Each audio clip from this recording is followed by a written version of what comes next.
And then another important is adhering to the principles of forgiveness. That really forgiving and just letting it go. And one of the things that people in relationships will do is they'll hold on to these things, and it's just infantile behavior, and you have to see it for what it is. You're a pouting little child. That's all you're doing, and you're trying to make the other person miserable for doing something to you. It's infantile behavior, and you need to snap out of it. And we all will fall into that, but you have to snap out of it and just remind yourself. And if the other person reminds you of it, take the reminder. Don't make your life miserable for yourself and for others, because that's all it is. And it doesn't, in the end of the day, it doesn't matter. So if something happens that upsets you, just let it go.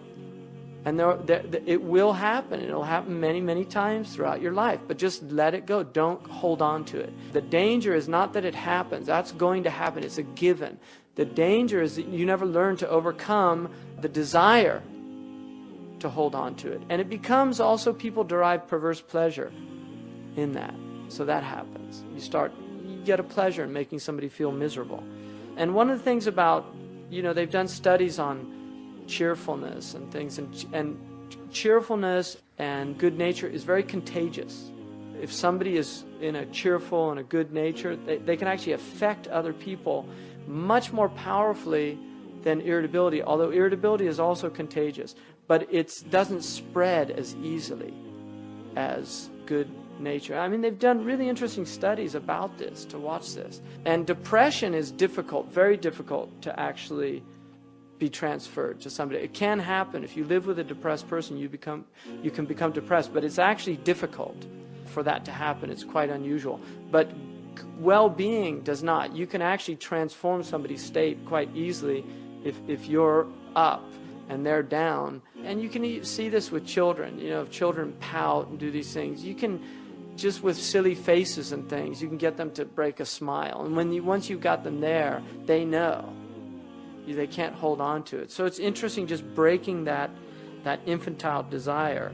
And I think the Prophet ﷺ was an absolute master. Like everything he did, he was a master at that, of breaking that state that people got into.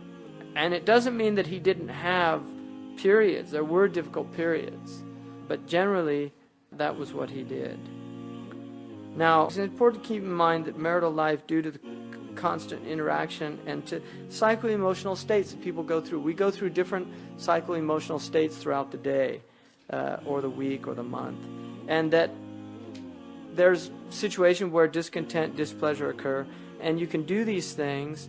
These are normal occurrences. And even the Prophet ﷺ, Aisha radiallahu anhu, the Prophet ﷺ said to Aisha, I know when you're upset with me. And she said, how do you know that? And he said, because when you're pleased with me, you say, Wa Rabbi Muhammad, by the Lord of Muhammad. But when you're upset with me, you say, Wa Rabbi Ibrahim, by the Lord of Ibrahim.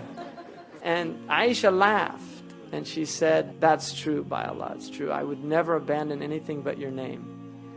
I mean, that's an example. And then also this idea that the Prophet ﷺ said, a mu'min should never dislike a believer. If he dislikes one quality, he should focus on the qualities he likes.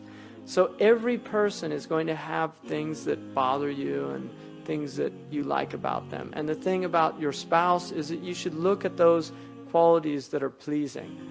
Also, the Prophet ﷺ said, the most perfect of believers in faith are those with the most excellent character. And the best of you are the best of you to your women. And there's a beautiful poem by Jalaluddin al-Rumi, where he said, the Prophet ﷺ said that women totally dominate men of intellect and possessors of hearts. But ignorant men dominate women, for they are shackled by an animal ferocity. They have no kindness, gentleness, or love, since animality dominates their nature. Love and kindness are human attributes. Anger and sensuality belong to the animals.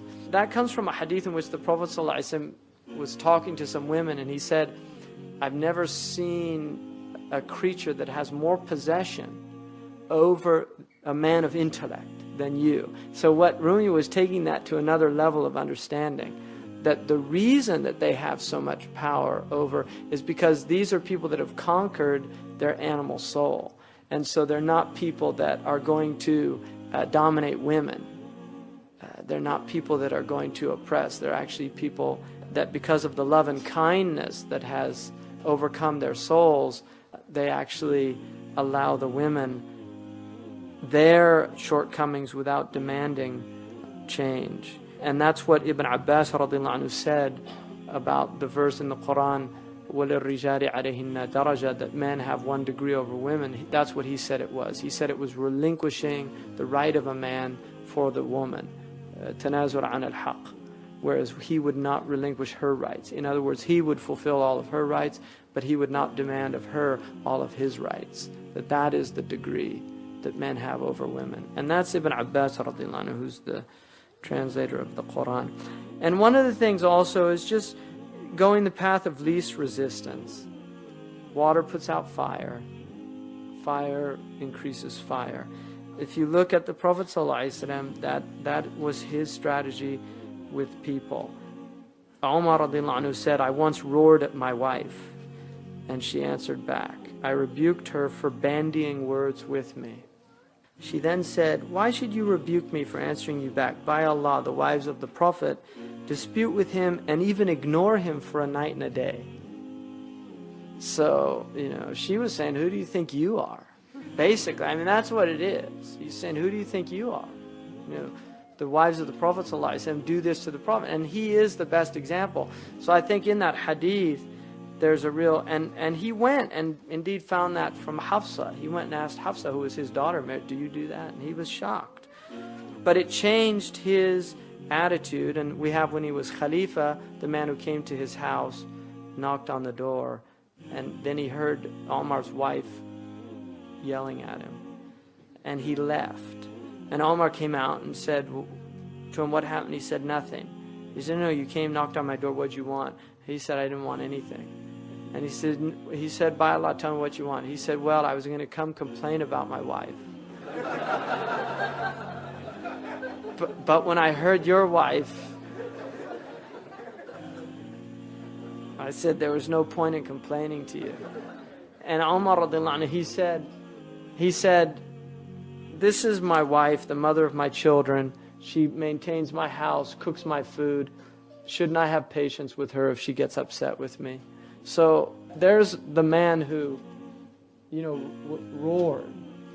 That's the change that occurred in him. And that's the point. People can change.